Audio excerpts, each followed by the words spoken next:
Good morning. I'm Matt Driskill, editor of Asian Aviation magazine, asianaviation.com. Welcome to the latest In Conversation, Take Two, sponsored by Metrojet of Hong Kong. Today we're speaking with Subhas Menon. He's the Director General of the Association of Asia-Pacific Airlines. Subhas, good Okay. to see you again. Sorry I missed you in Bangkok. You had your Assembly of Presidents recently. In your opening speech, again, you talked about tariffs, so let's go over that again. The tariffs imposed by he who shall not be named in the White House. We talked about this before. You said in your speech that Asia is faring worse. Give us an idea of what you meant by that. Well, if you really look at the tariffs that have been imposed, you see that, the European Union, which is basically the most significant trading bloc as far as the US is concerned, it's got lesser tariffs than most of the Asian economies. So that's what I meant that, Asia is faring worse with the tariffs. But this basically underlines the importance of Asia, not only to the global economy, but also to the US. But tariffs affect export markets. And as you know, the Asian economies are all export oriented. So they will be very badly affected.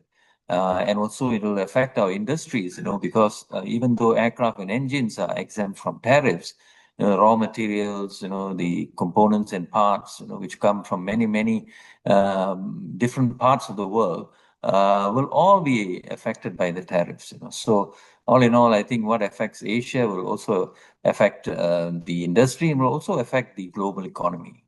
Well, I think before you said too I think you were quoting Boeing as saying that they've got 4,000 suppliers, and as you just mentioned, it's not the airplanes or the engines, but it's the components that go or the raw materials that go into making those components. And so the suppliers have to pay more. They're going to pass that cost to Boeing. Boeing's going to pass that cost to other people, to the airlines that are buying planes or the lessors that are buying planes and leasing them out. Uh, why do you think Asia is, I don't, I can use the term being picked on, but why is Asia paying more than the EU? Well, I think it is basically uh, it's basically I think basically the US is shifted to a transactional mode, and they are looking at it purely from the point of view of trade surplus and trade deficits, and they see that the US is having a huge trade deficit, but that's as far as goods are concerned, But if you look at services, the US has a huge surplus over all economies, So when you look at it from just the goods point of view, it does give the impression that the US is worse off than many of the Asian economies. So I think the Trump administration is trying to achieve a balance there, But as I said, services is now driving the global economy. Most of the economies that are doing very well are because of the services sector. So even though many of the imports that Asian economies are getting, facing high tariffs, as far as the US is concerned. On the services side, this is not the case because most of the Asian economies, they are in the developing stage still, and they require a lot of the services expertise that the US has.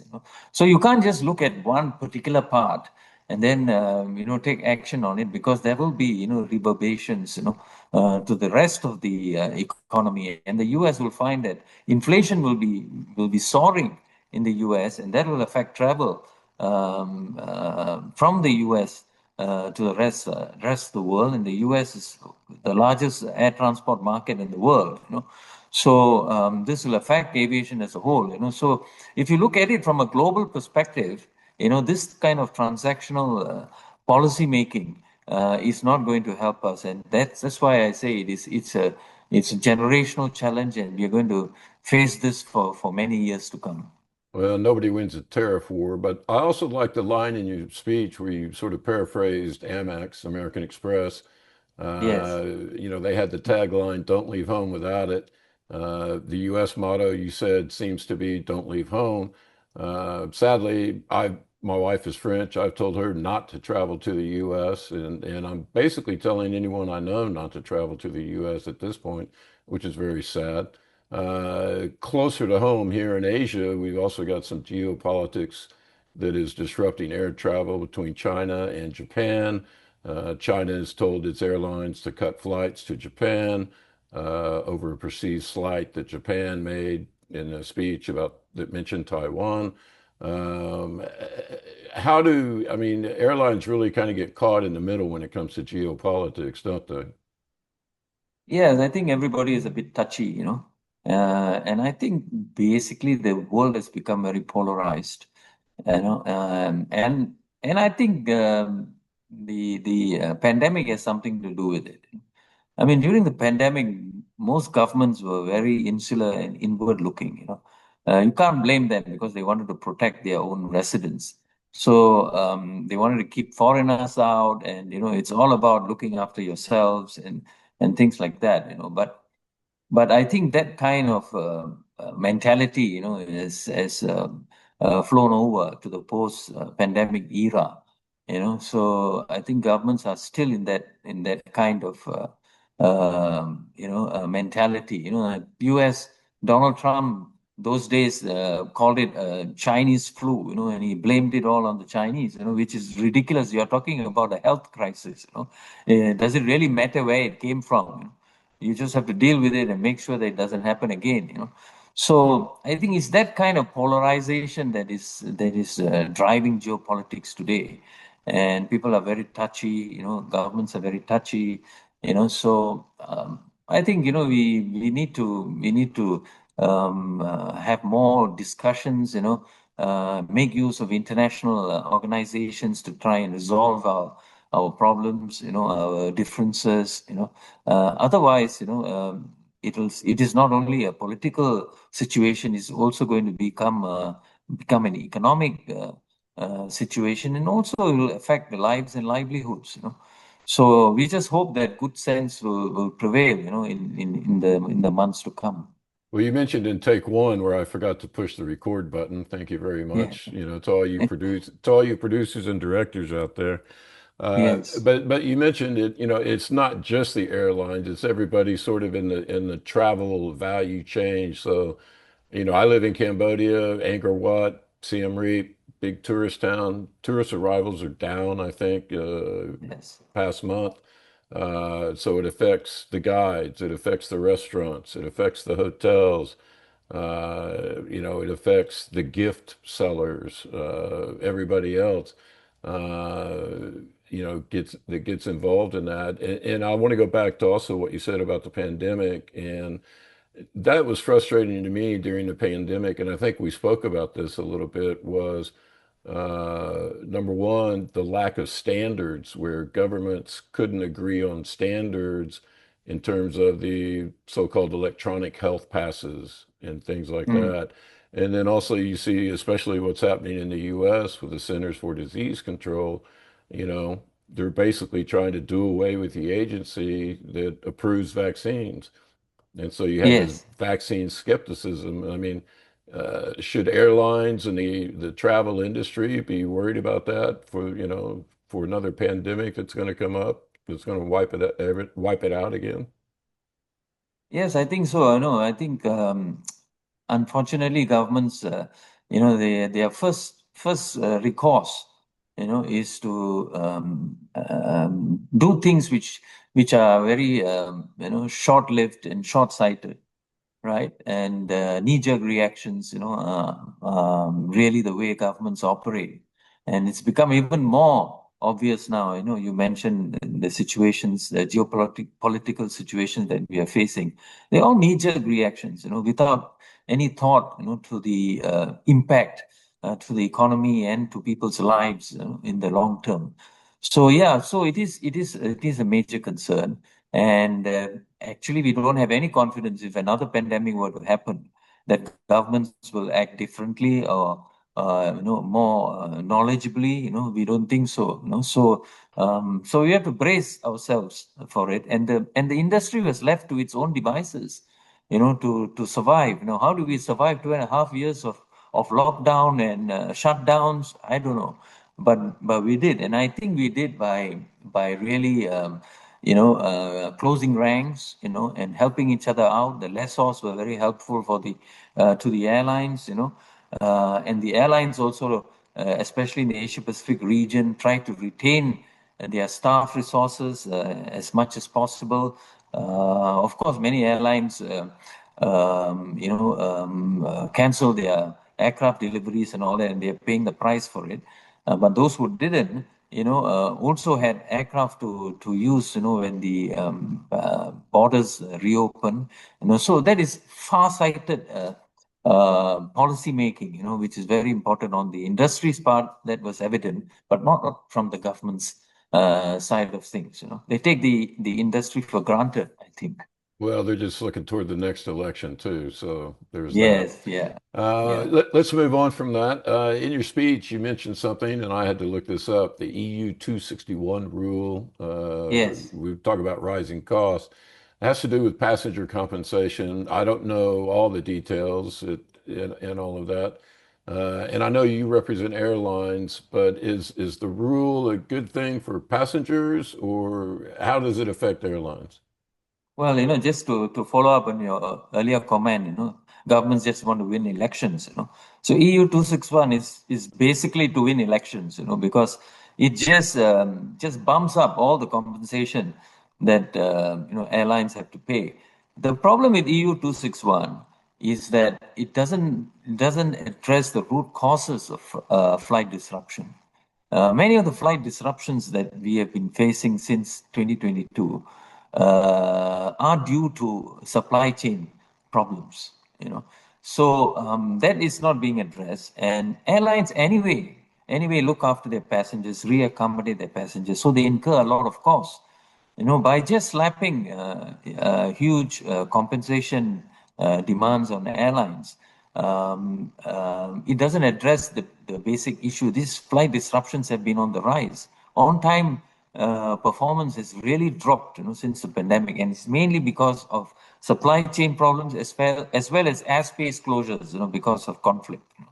So those things are not being addressed, while the costs that the airlines have to bear, for even reasons beyond their control, are just going up. So that's what I meant. It doesn't serve a useful purpose. So when they come up with these regulations, they have to look at the real situation and try to see whether these regulations prevent, the disruptions that uh,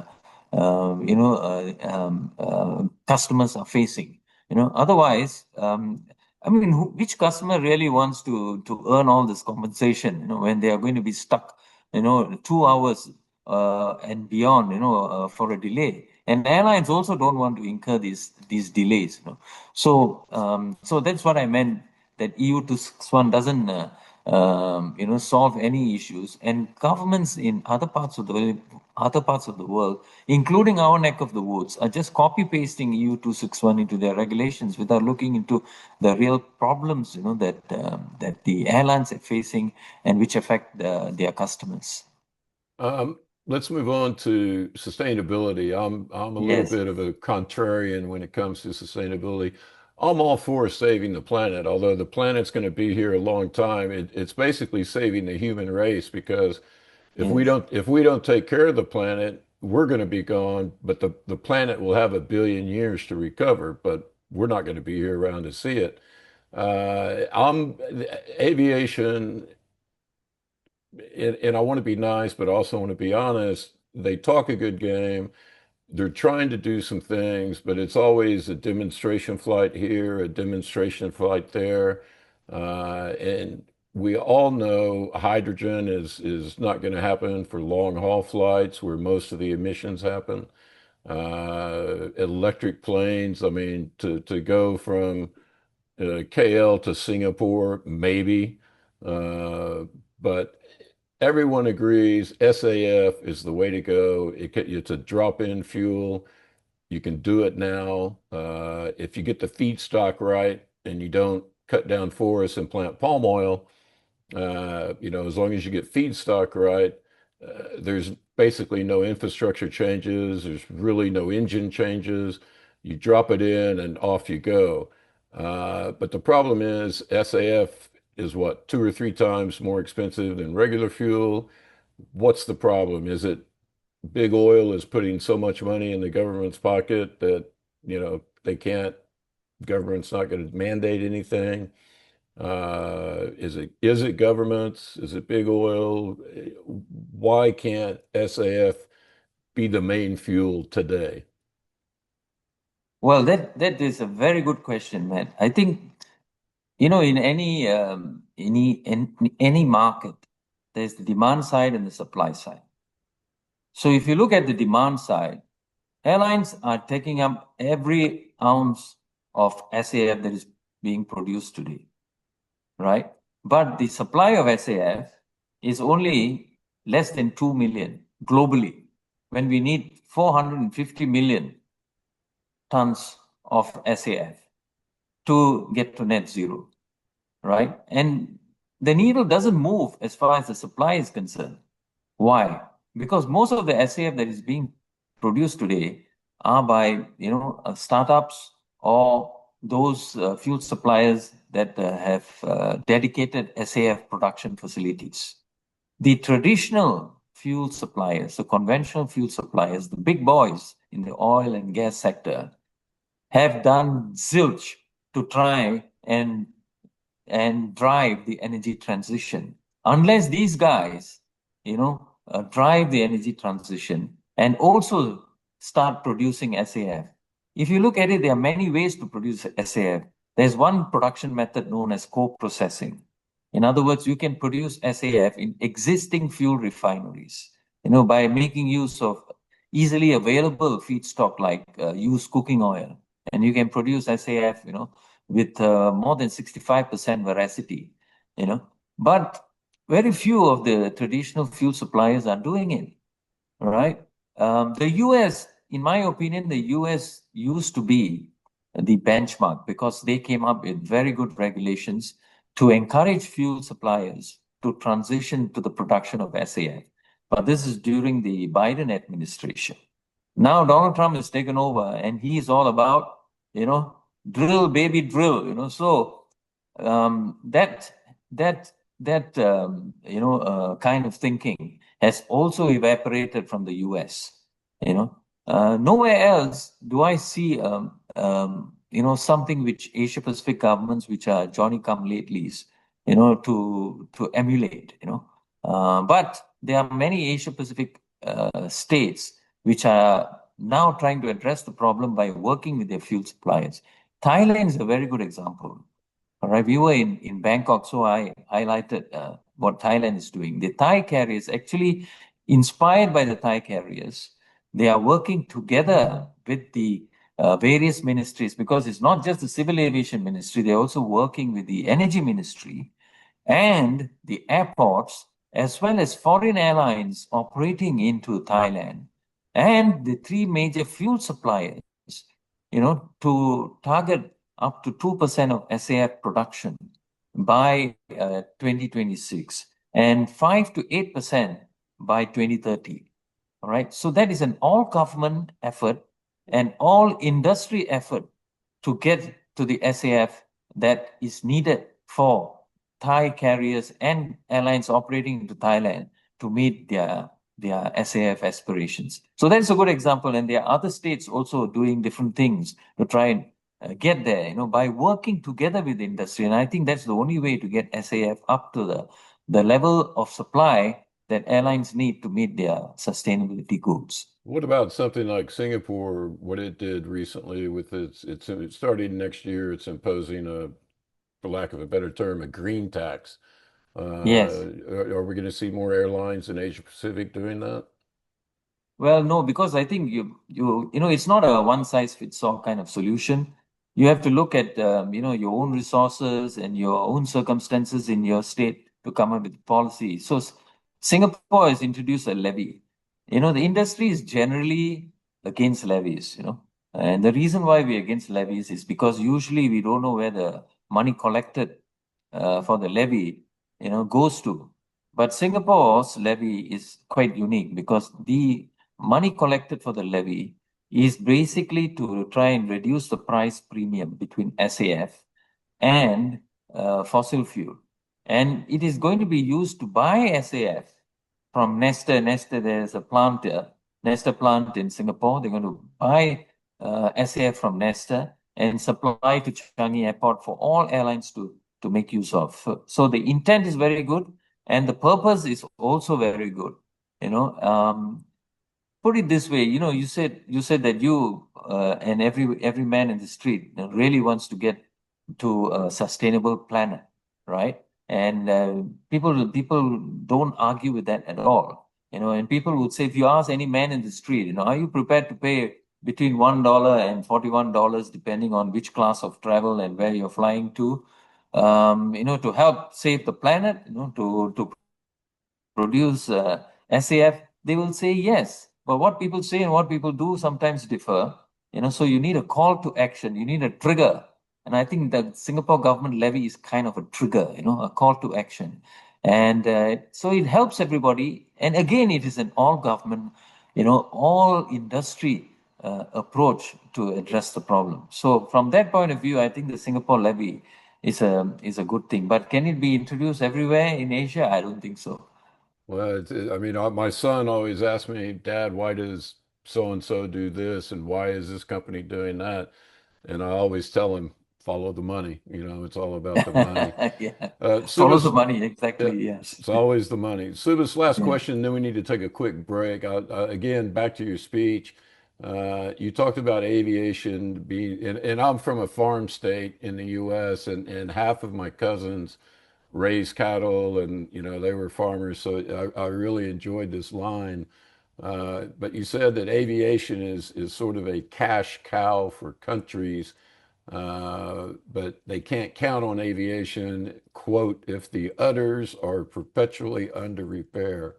I love that line, but what did you mean by that? Well, I think aviation, aviation is a conduit for the global economy. All right, air transport growth nowadays actually mirrors GDP growth. So aviation, is the multiplier effect that aviation brings. It really provides a lot of fuel for the economy. So from that point of view, it's a cash cow for economies, especially export-oriented economies. And economies in Asia, which relies on tourism, investment. People-to-people contact. For their livelihoods. So from that point of view, it has been a cash cow. But that depends on the quality of the milking. So if the quality of the milking is not good, which really depends on the governments, then aviation cannot be a cash cow. But also, right now, what I was trying to say is that there are others under repair, most of the time in the shop, so they cannot drive the economy as they used to in the past. So I think it is I would say it takes two hands to clap. Right, aviation has to be run properly, and the government needs to manage their economies properly as well. So we saw that during the pandemic, when all the borders were closed, countries were suffering. They were not getting enough in their economy because there was no domestic consumption, and also there is no people coming into the country, to spend money. Well, anytime you can work cows into a speech, that's a good thing. So I like that line. I like that line very much. It's a Subhas, farmer in you talking. yeah, and also actually when I'm editing the website, if I can get kids or pets on the website, that's a good thing because you get eyeballs that way. Subhas, we Yes, need yes. we need to take a quick break here from our sponsor, Metrojet. We'll be right back after this. All right. We're going to have the crown jewels of Asia, and I promise you, we're going to have the nicest and busiest business aviation hangar in the region.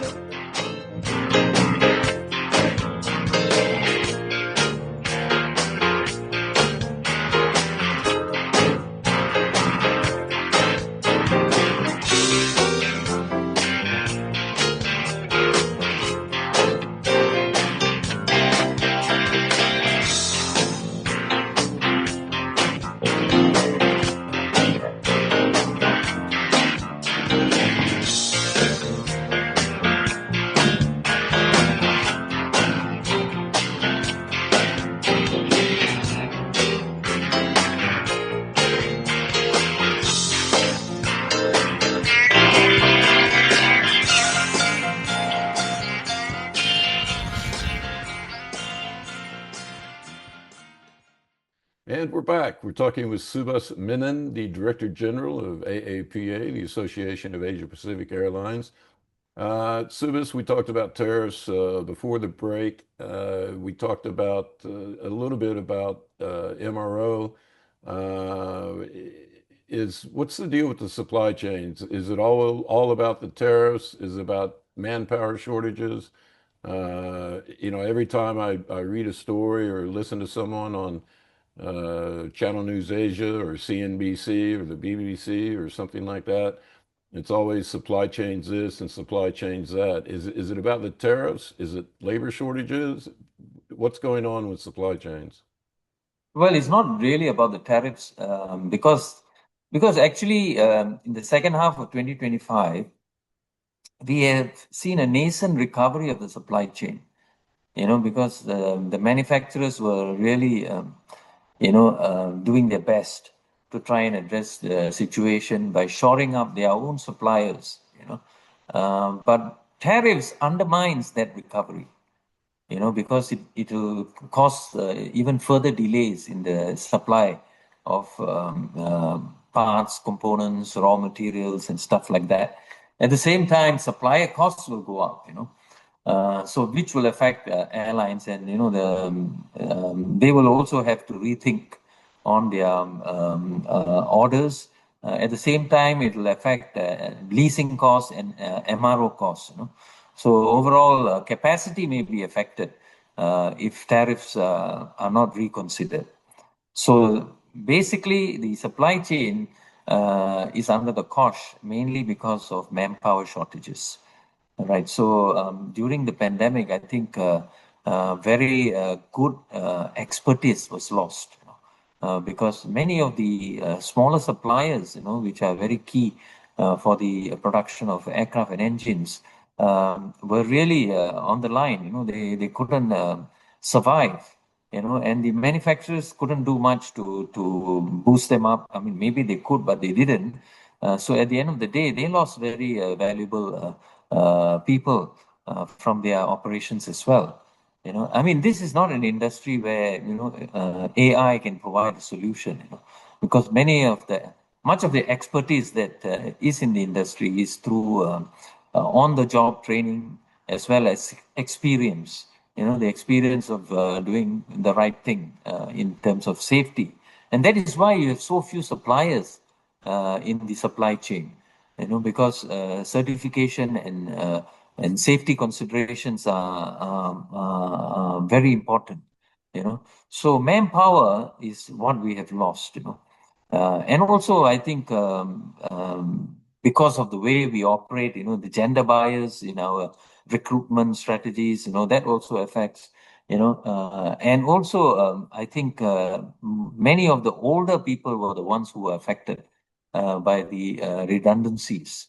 And older people are the ones who were actually propping up the industry because they had the expertise, they had the experience. It takes a long time to train someone to do the things that these older workers were doing for many, many years.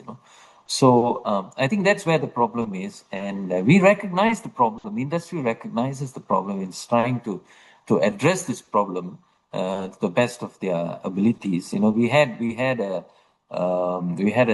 panel at the conference discussing adaptability as well as diversity, in maintaining manpower resilience in the industry.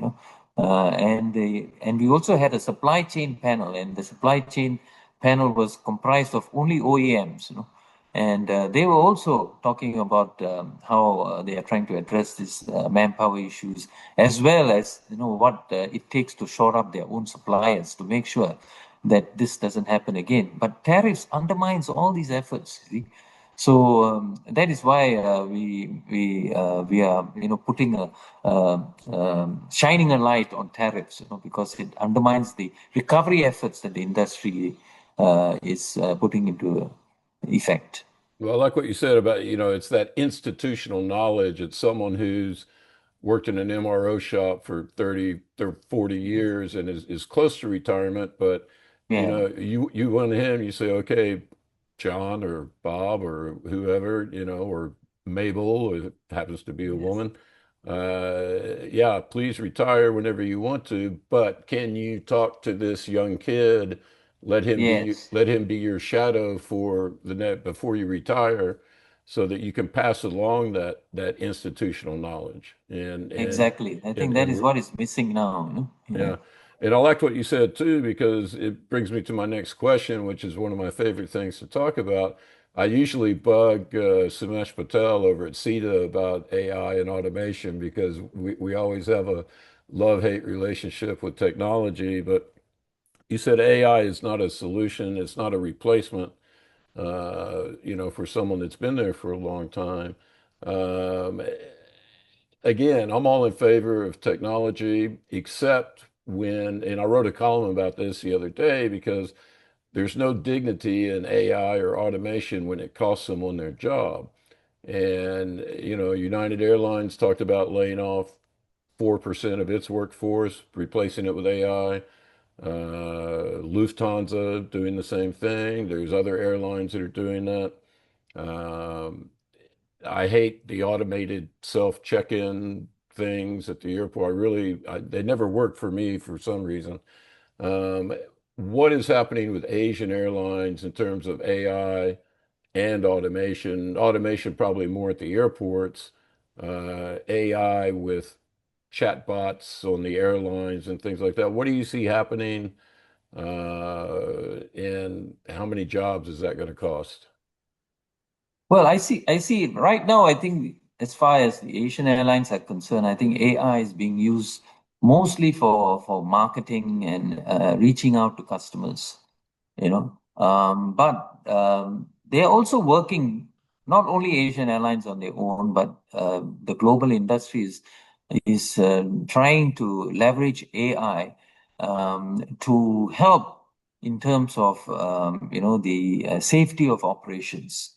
For instance, a good example is clear air turbulence, which is totally unpredictable, and you don't know when it's going to happen, you know and but AI can help to identify trends and different types of operating environments that produce clear air turbulence, so there are a lot of work being used using AI to help that.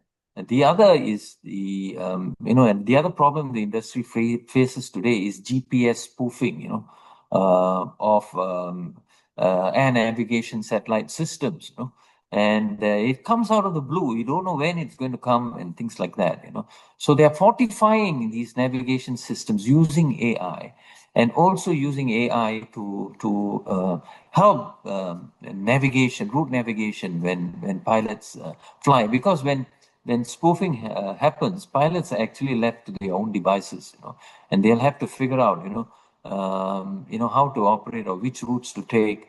So AI can help them to plot their routes, as well as fortify systems, on the aeroplane against spoofing. So these are only two examples, but there are many areas in which the industry is working to leverage AI to help them operate better, and also to fortify their operations.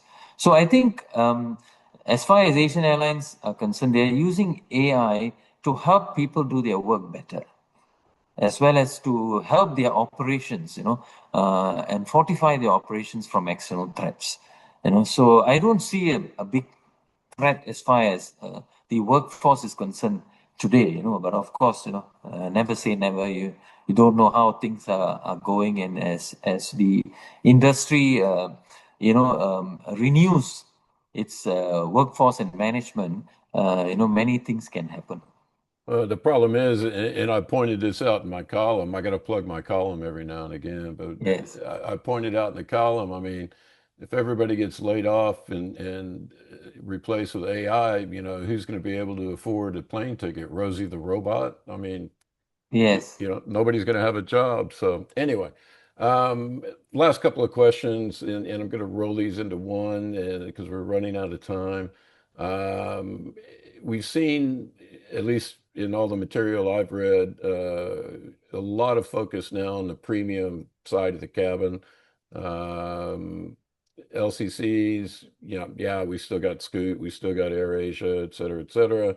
But it seems like the legacy carriers seem to be, and again, this is non-scientific, but they seem to be doing better and also better with the premium side of the cabin.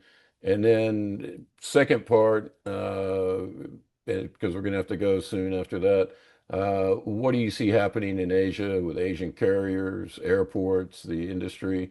What do you see happening, say, in the next 6 years, 6 months next year? Yeah, I think what is interesting, Matt, is that if you look at the first 9 months of 2025, the leisure market, you know, basically who travel in coach class, all right, that grew by 26%, and the business side of it, which is basically the pointy end of the plane, has grown about 16%. So both are pretty strong growth markets. So I don't see the full service carriers really trumping the low cost carriers. I think there is still a huge market for the low cost carriers, and both sides of the market are doing very well, which is very encouraging. And this has been the case since the borders reopened in 2022. So this is not just a revenge kind of phenomenon. I think it is a resilient kind of demand. But what could affect all this is, of course, inflation. Inflation. Travel at the end of the day is still discretionary, and if inflation starts to bite, then this could go asunder. And also the other thing is, if supply chain problems persist and start biting, then capacity will be affected. If you don't have enough supply of flights to address the demand, then the demand will also sink. But going forward, I see the next 6 months, 2026, I think it's going to be pretty solid as far as the Asia Pacific travel market is concerned. This year, I think we'll end up with a 10% growth, which is for air travel, and cargo will be around 6 or 7%, which is ahead of the pre-COVID trend. So that's very strong. So next year, I think there will be some moderation. And also yields are going to come down as more and more flights are added, more new routes are added, which is what airlines are doing. But I think we have to keep an eye on two things. One is inflation because of tariffs, and the other is the supply chain problems. I mean, if it carries on as the way it is, I think the airlines are nimble enough to manage it. But if it gets any worse, I think the market will be affected. Okay, Subhas, that's great. And just back on your point about being in the pointy end of the plane, that's where I like to be, in the premium pointy Yes. in the premium Yes. pointy cabin. But again, as you said, it's also discretionary. So, if I'm paying for the Yes. ticket, usually I'm in Yes. premium economy, not the Yes. full on business class. But anyway, Subhas Yeah. Menon, Director General of the Association of Asia-Pacific Airlines. Thanks for joining me in conversation. Thanks for having me again, man.